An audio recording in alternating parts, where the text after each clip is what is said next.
Hello എല്ലാവർക്കും റസ്മിര ട്രാക്കിലേക്ക് സ്വാഗതം. അപ്പോൾ ഇന്നത്തെ ക്ലാസ്സിൽ +1 ഗൂസ്ബെറീസ് എന്ന് പറഞ്ഞ ലെസണിലെ സമ്മറിയാണ് എടുക്കാൻ പോകുന്നത്. അപ്പോൾ ഞാൻ സമ്മറി വായിക്കാം, അതിന് ശേഷം അതിൻ്റെ അർത്ഥം പറയാം കേട്ടോ.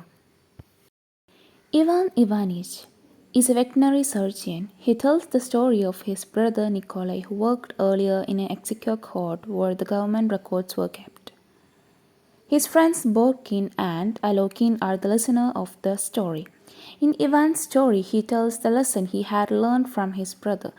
His brother was very stingy and careful in spending his money and saved every coin in the bank. He dreamt of going back to the village and buying a small farm by the bank of a river or lake. Years passed and there was no progress in achieving his dream. Ivan Ivanich എന്ന് പറഞ്ഞാൽ ഒരു veterinary സർജനാണ്. Ivan ഇവാനിച്ചിൻ്റെ ബ്രദറിൻ്റെ പേരാണ് Nikolai. ഈ സ്റ്റോറിയിൽ നിക്കോളയിൽ നിന്ന് Ivan Ivanich പഠിച്ച ഒരു ലെസണാണ് പറയുന്നത്. ഇത് പറയണത് ബോർക്കിൻ ആൻഡ് അലോയ്ക്കിനോടാണ്. ഇവർ രണ്ടുപേരോടും കൂടിയാണ് ഇവാൻ ഇവാനിച്ച് പറയണത് ഈ സ്റ്റോറി. നിക്കോളായ് വളരെ പിഷ്കനും പിന്നെ മണിയൊക്കെ സ്പെൻഡ് ചെയ്യുമ്പം വളരെ സൂക്ഷിച്ചൊക്കെയാണ് സ്പെൻഡ് ചെയ്തിരുന്നത്. മാത്രമല്ല ഓരോ കോയിൻ കിട്ടുമ്പോൾ അത് ബാങ്കിൽ പോയി സൂക്ഷിക്കുമായിരുന്നു. ഓക്കെ, നിക്കോളയുടെ ഡ്രീം എന്താണെന്ന് വെച്ച് കഴിഞ്ഞാൽ ഒരു വില്ലേജിൽ ഒരു റിവർ ബാങ്കിൻ്റെ അടുത്തൊക്കെ ആയിട്ട് ഒരു ഫാം നടത്തണം, അതൊക്കെയായിരുന്നു നിക്കോളയുടെ ഒരു എയിം. പക്ഷേ ഇത് കുറേ വർഷങ്ങളായിട്ടും ഈ ഡ്രീം സഫലീകരിക്കാൻ പറ്റിയിട്ടുണ്ടായിരുന്നില്ല, അതായത് അച്ചീവ് ചെയ്യാൻ പറ്റിയിട്ടുണ്ടായിരുന്നില്ല. Okay, Then he married a rich widow when he was 40 years old. She was not beautiful and he had no feelings of love towards her, but on her wealth. After her death, he bought 300 acres of land near a river with a farmhouse, cottage and a park. The color of water in the river was dark and there were no duck pond, no garden and no gooseberry bushes. He was not worried but ordered 20 gooseberry bushes to plant there and settle down. അതിനുശേഷം ആളൊരു rich widow വുമണിനെ കല്യാണം കഴിക്കുകയാണ്. അതായത് ഭർത്താവ് മരിച്ച പണക്കാരിയായ സ്ത്രീയാണ് കല്യാണം കഴിക്കണത്. നിക്കോളയ്ക്ക് ആ സമയത്ത് 40 വയസ്സ് പ്രായം ഉണ്ടായിരുന്നു ആ കല്യാണം കഴിക്കുന്ന സമയത്ത്. ആ വുമൺ അത്ര ബ്യൂട്ടിഫുൾ ഒന്നും ആയിരുന്നില്ല. പക്ഷെ നിക്കോളായ് ആ വുമണെ കല്യാണം കഴിക്കാൻ കാരണം എന്ന് വെച്ച് കഴിഞ്ഞാൽ she was rich. Okay, rich ആയതുകൊണ്ടാണ് കല്യാണം കഴിച്ചത്. ആ സ്ത്രീയുടെ ഡെത്ത്, അതായത് മരണശേഷം ആൾ 300 acres ഓഫ് ലാൻഡ് മേടിക്കുകയാണ് റിവർ ബാങ്കിൻ്റെ അടുത്തായിട്ട്.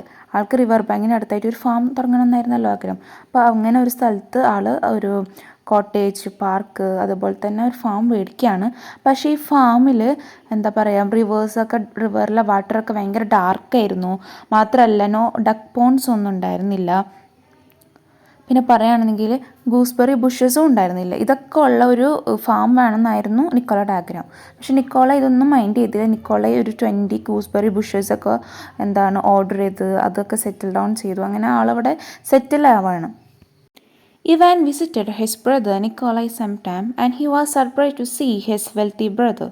Instead of the old poor fellow, his brother took him around the estate and showed him how rich he was.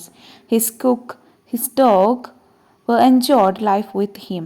He understood that his brother Nikolai was a happy man and found him so excited. Even at night, eating the gooseberries plucked from his plants. At that night, Nikolai told his brother Ivan that freedom is a boon, which means blessing, as essential as the air we breathe and we do not wait for it. ഇത്രയും നാൾക്ക് ശേഷം Ivan നിക്കോളൈനെ കാണുമ്പോൾ Ivan ഭയങ്കരമായിട്ട് surprised ആവാണ്. കാരണം എന്താ വെച്ച് കഴിഞ്ഞാൽ Nikola എന്ന് പറഞ്ഞ ഒരു പൂവറായിരുന്നു, അതായത് ഒരു പൂവർ ഫെല്ലോ ആയിട്ടുള്ള ഒരാളായിരുന്നു. ഭയങ്കര പിഷ്കനും അങ്ങനത്തെ ഒരു ടൈപ്പ് ഓഫ് ആളായിരുന്നു.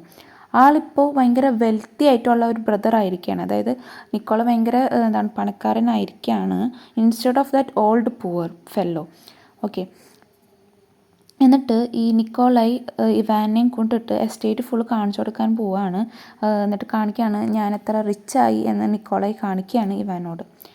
അതുപോലെ തന്നെ ഈ നിക്കോളായുടെ കുക്ക്, അതുപോലെ തന്നെ ഡോഗ്, എല്ലാവരും ഈ നിക്കോളായിട്ട് ഭയങ്കരമായിട്ട് എൻജോയ് ചെയ്തിട്ടാണ് അവിടെയൊക്കെ ജോലി ചെയ്യുന്നത്.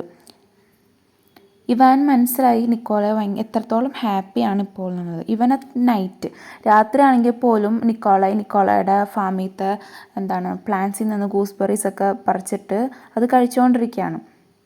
അന്ന് ആ നൈറ്റിൽ നിക്കോളായി ഇവാനോട് പറഞ്ഞു കൊടുക്കുന്ന കാര്യം എന്താണെന്ന് വെച്ച് കഴിഞ്ഞാൽ ഫ്രീഡം ഈസ് എ ബോൺ. അതായത് ഫ്രീഡം എന്ന് പറഞ്ഞാൽ ഒരു ബ്ലെസ്സിങ് ആണ്, അത് എസെൻഷ്യലാണ്. ലൈക്ക് എയർ നമുക്ക് എന്തായാലും വേണം അല്ലേ, നമുക്ക് ജീവിക്കണമെന്നുണ്ടെങ്കിൽ എയർ ഈസ് വെരി എസെൻഷ്യൽ. അതുപോലെ തന്നെ ഈ ഫ്രീഡം എന്ന് പറഞ്ഞാൽ ഒരു എസെൻഷ്യലാണ്. അതായത് നമുക്കതിന് വെയിറ്റ് ചെയ്യാൻ പറ്റില്ല, അത് നമുക്ക് എന്തായാലും വേണം. We need it now. Okay, we can wait for it. അതാണ് ലാസ്റ്റ് പറയണത്. ഇത്രയേ ഉള്ളൂ ഇന്നത്തെ video. Okay, bye, thank U.